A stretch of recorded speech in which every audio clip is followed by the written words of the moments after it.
mu buzima ni ubwa mbere nazamuka umusozi hafi amasaha 2, ni ubwa mbere mpuye nabyo. Ubundi kari agasozi k'iminota 5 2, ariko amasaha 2 ni ubwa mbere.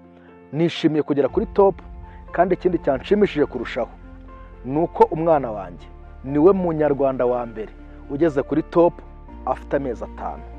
Najyaga mbona Bigogwe nciyeho gutya, ariko nageze hejuru Bigogwe nyibona hasi. None hose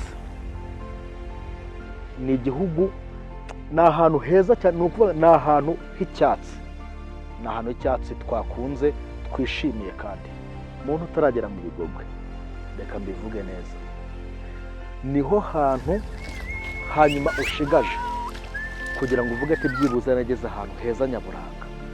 Bigogwe niho hantu heza, niba uri mu Rwanda, niba uri no mu mahanga, niho hantu heza usigaje kugira ngo uvuge ngo byibuze nageze ahantu heza kuri iyi si.